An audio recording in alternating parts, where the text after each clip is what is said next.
Good evening guys. Okay, so என்ன பார்க்க போகிறோன்னா எஸ்பிஐ பிஓ ப்ரிலிம்ஸ் இன்றைக்கி 4 ஷிஃப்ட் நடந்துச்சு. ஸோ அதோட தேர்ட் ஷிஃப்ட் நான் அட்டன் பண்ணியிருந்தேன். இதில் பார்க்கும்போது என்ன சீக்வன்ஸில் ஃபஸ்ட்டு ஓப்பன் ஆச்சு அப்படின்றது பார்த்தீங்கன்னா English, quants, reasoning. Okay, first English open ஆனோடனே நம்ம சர்ச் பண்ணுறது என்ன கொஷின், மிஸ்லேனியஸ் கொஷின்லாம் வந்து சர்ச் பண்ணி நம்ம ஸோ அப்படி பார்க்கும்போது ஃபஸ்ட்டு நம்ம வேட் ஸ்வாப் இருந்துச்சு, ஸ்பெல்ட் வரல. வேட் ஸ்வாப் இருந்துச்சு, ரீஅரேஞ்ச்மெண்ட் ஆர்டர் இருந்துச்சு. ஏபிசிடி 5 லைன் சின்ன சின்ன 3 வேர்டு கம்பைன் பண்ணி அதை லைனாக நம்ம ரீஅரேஞ்ச் பண்ணுவோம்ல, அந்த மாதிரி ஒரு 3லேருந்து 4 கொஷின் வந்து இருந்துச்சு.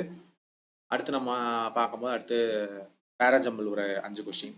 ஸோ பேராஜம்பிள் பார்த்தோன்னா டி ஃபஸ்ட்டு ஸ்டார்ட்டில் வரும், அதுக்கப்புறம் டி ஓகே, அதுக்கப்புறம் நான் போட்டது வந்து பிடி ஏசிஇ. ஆனால் நிறையா சேனலில் வந்து ஆன்சர் பார்க்கும்போது பி டி சி ஏஇ. ஸோ இங்கே ஒரு 2 தப்பு நடந்திருக்குன்னு நினைக்கிறேன். ஸோ இ வந்து லாஸ்ட்டாக தான் முடியும்னு ஒரு இது இருக்குது, கடைசியாக எக்ஸ்பிளைன் அப்படின்ற மாதிரி இருந்துச்சு. ஸோ அதனால நான் இ கன்க்ளூஷன் போட்டேன். ஸோ இந்த இடத்துல வந்து ஒரு இன்ட்ராகேட்டிவ் சென்டென்ஸ் இருக்குது. ஸோ அதுக்கு வந்து எக்ஸ்பிளைன் பண்ணுற மாதிரி தான் இது இருந்த மாதிரி ஒரு ஃபீல் வந்துச்சு. பட் ஆனால் சிஏ வந்து பேரை வந்து மாறி இருக்கு அப்படின்றது வந்து நினைக்கிறேன். ஸோ இதுதான் வந்து இப்போதைக்கு வந்து சொல்கிறாங்க. ஸோ அதனால் வந்துட்டு இது இப்போதைக்கு இருக்குது. இப்போ பேராஜம்பிள் வந்து ஒரு 5 கொஷின்.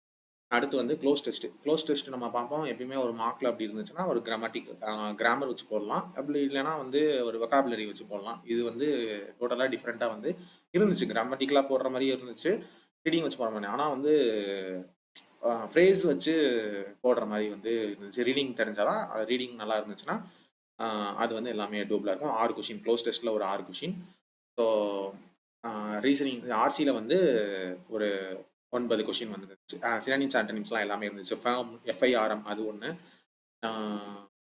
அந்த மாதிரி ஒரு 3 வேர்டு வந்து வந்துருந்துச்சு. அது எல்லாமே ஈஸி தான் ஆர்சியில். ஆனால் அந்த கொஸ்டின் வந்து கொஞ்சம் ட்ரூ ஆர் ஃபால்ஸ் அதெல்லாம் வந்து ஆர்சி இது பண்ணும்போது கொஞ்சம் கேர்ஃபுல்லாக வந்து அட்டன் பண்ணுங்கள். அது ரொம்ப டைம் டேக்கன் மாதிரி இருக்குது. ஸோ ஆர்சியில் ஃபஸ்ட்டு நீங்கள் ரொம்ப நேரம் உட்காந்துட வேண்டாம், அடுத்த எக்ஸாம் போகிறவங்க. ஸோ அடுத்தது வந்து பேராஜம்பிள், ஆர்சி, க்ளோஸ் டெஸ்ட்டு, அதுக்கப்புறம் மிச்சம் எல்லாமே வந்து எரர் கொஷின் தான். எல்லாமே சென்டென்ஸ் பேஸ்ட் எரர். அது நல்லா தெரிஞ்சு ரீடிங் எபிலிட்டி இருக்கிறவங்க கண்டிப்பாக அது வந்து ட்ரை பண்ணலாம். ஸோ 25 to எல்லா ஷிஃப்ட்லையும் பார்த்தீங்கன்னா மாடரேட்டாக வந்து 25 to 30 வந்து நல்ல அட்டம்ப்ட். இங்கிலீஷ் எக்ஸ்பர்ட்டாக எனக்கு ரீடிங் வரும் அப்படின்னு இருக்கிறவங்க 35+ வந்து கொடுத்தீங்கன்னா ரொம்ப சூப்பரான அட்டம்ப்ட். அடுத்து குவான்ஸ் தான் வந்து எல்லாருக்கும் இன்னைக்கு வில்லனே. ஸோ உள்ள பார்த்தோன்னே நம்ம தேடுறது ஃபஸ்ட்டு எடுத்தோன்னே ஸ்பீட் மேக்ஸ் என்ன பாவம், சிம்பிளிஃபிகேஷன் இருக்கா, சிம்பிளிஃபிகேஷன் கண்டிப்பாக வராது, அப்ராக்சிமேஷன் எதிர்பார்க்கலாம். சரி ஓகே, அப்ராக்சிமேஷன் இப்போ நல்ல பிஓ பேப்பர், அப்போ ராங் நம்பர் தேடி பார்க்கலாம். ஒரு ஃபஸ்ட்டே நம்மளுக்கு தெரிஞ்சிருச்சு, ஃபஸ்ட்டு ஷிஃப்ட் போனவங்க 3 ராங் நம்பர் அப்படின்ற 2 இல்லை 3 ராங் நம்பர் தான் வர மாதிரி. ஓகே, இந்த விதத்துலையும் அப்படி தான் இருக்க போகுது அப்படின்னு பார்க்கும்போது நம்மளுக்கு 3 ராங் நம்பர் தான். சரி ஓகே அப்படின்னு பார்க்கும்போது அடுத்து பார்க்கும்போது டிஐ. சரி அதுவாவது நம்ம போடலாம் அப்படின்னு பார்க்கும்போது ஒரு டிஐ வந்து கிவனில் வந்து மேல் கொடுத்துட்டான், கீழே வந்து பர்சன்டேஜில் வந்து அவுட் ஆஃப் ஃபீமேல் கேண்டிடேட் கொடுத்துட்டான். ஸோ எல்லாத்தையும் கன்வெர்ட் பண்ணி எடுத்து 6 கொஷின் வந்து அது டூவபிள். 6, இது ஒரு 3 ராங் நம்பர். அது எல்லாமே கால்குலேட்டிவ் தான். கால்குலேட்டிவ் இல்லாமல் இல்லை, நல்ல கொஷின்லாம் வந்து 6 லைன் வந்து கால்குலேட்டிவாக தான் இருக்குது. இன்னொரு டிஐ பார்த்தீங்கன்னா நல்லாவே வந்து கால்குலேட்டிவ். எப்படின்னா பைச்சார்ட்டில் வந்து வேரியபிள் வச்சு டோட்டல் வேல்யூ கொடுத்து அந்த நம்ம ஈக்குவேஷனை சால்வ் பண்ணி அந்த வேரியபிள் கண்டுபிடிச்சி டோட்டல் வேல்யூ வந்து கண்டுபிடிக்கிற மாதிரி அப்படின்றது நல்லா குவான்ஸ் அப்ரோச் பண்ணுவாங்கன்னா கண்டிப்பாக அந்த டிஏ டூவபிள் தான். அது போக வந்து கிளாஸ்லெட் 5 கொஷின். ஸோ அந்த 5 கொஷினில் பார்த்தீங்கன்னா அந்த இது வந்து அப்ரோச் பண்ணுற மாதிரி தான் இருந்துச்சு. பட் அதுவுமே வந்து வேரியபிள் தான். ஈக்குவேஷன் சால்வ் பண்ணி தான் நம்ம வந்து டேரெக்டாக வந்து இருக்காது, வேரியபிள் சால்வ் பண்ணி தான் நம்ம வந்து அப்ரோச் பண்ணுற மாதிரி இருக்கும். ஒரு டீசென்ட் அட்டம்ப்ட் பார்த்தீங்கன்னா ஒரு 11 to 14 வரைக்கும் கொடுக்கலாம். என்னோட அட்டம் 9 தான், கம்மி தான். இன்னொரு டிஏ வந்து அப்ரோச் பண்ணியிருக்கணும். ஸோ வரல. அப்ளிகேஷன்ஸ் மோஸ்ட் ஆஃப் இது எல்லாமே வந்து வேரியபிள் கொஷின் தான். ஸோ அதனால் அதில் கையே வைக்க முடியாது. அதனால தான் குவான்ஸ் அட்டம்ப்ட் வந்து குறைஞ்சிருச்சு. போகிறவங்க டிஏ நல்லா ப்ராக்டிஸ் பண்ணிட்டு போகும். அடுத்த ஷிஃப்ட், அடுத்த எக்ஸாம்ஸ் அப்கமிங் டேஸில் இருக்கிறவங்க. அடுத்த ரீசனிங்.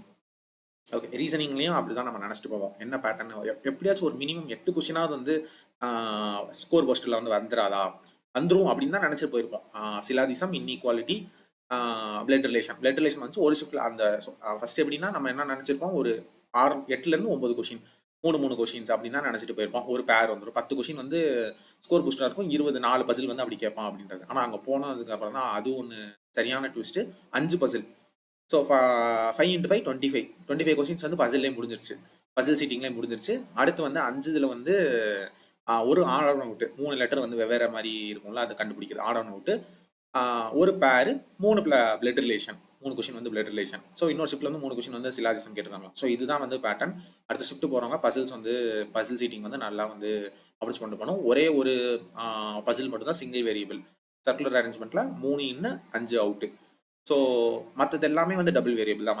மந்த் பசில், அப்புறம் மற்றது எல்லாமே வந்து டபுள் வேரியபிள் தான். ஃப்ளோர் பசிலாக இருக்கட்டும், எல்லாமே வந்து டபுள் வேரியபிள் தான். சிங்கிள் வேரியபிள் எதுவுமே இல்லை. இது போக இன்னொரு பசிலில் எங்கே இப்போ 23 ஏன் அப்படின்னா, நான் 28 போட வேண்டியது 5 ஏன் ஷார்ட்னா அங்கே வந்து கம்மியானது அந்த ஒரு பசில். சூசிங் பசிலில் 3 சிட்டி கொடுத்துட்டு இந்தந்த லெட்டர்லாம் வந்து இந்தந்த ஸ்டேட்டில் வரும் அப்படின்றதுல. ஸோ அதில் தான் வந்து ஸ்டக் ஆகிட்டேன். மற்றபடி ரீசனிங் வந்து நல்ல ப்ராக்டிஸில் இருந்தீங்கன்னா டூவபிள் தான். ஒரு 25+ வந்து தாராளமாக எல்லா ஷிஃப்ட்லேயும் பார்த்த வரைக்கும் நல்லா ரீசனிங் அப்ரோச் பண்ணுறவங்க 22-25 வந்து ஒரு குட் அட்டம்ப்டாக இருக்குது. 4 பசில் போட்டிங்கன்னா 20 மார்க் வந்து வரும். ஒரு பசில் மட்டும் ஸ்கிப் பண்ணுற மாதிரி தான் ஸ்கிப் பண்ணிவிட்டு மிச்சம் இருக்கிற மிஸ்லினியஸ் போட்டிங்கன்னா உங்கள் அட்டம்ப்ட் வந்து 25 கிட்ட வந்துடும். ஸோ இதுதான் வந்து இன்னைக்கு நடந்த ஷிஃப்ட்டோட செல்ஃப் அனாலிசிஸ். ஸோ இந்த எக்ஸாம்ஸ் இன்னைக்கு அட்டன் பண்ணியிருந்தீங்கன்னா எந்த ஷிஃப்டாக இருந்தாலும் கீழே உங்களுடைய அட்டம்ஸ் ப்ளஸ் அந்த எக்ஸாம்ஸ் எப்படி இருந்துச்சு, டிஃபிகல்ட்டி லெவல் அப்படின்றத கமெண்ட் செக்ஷனில் சொல்லுங்கள். தேங்க்யூ.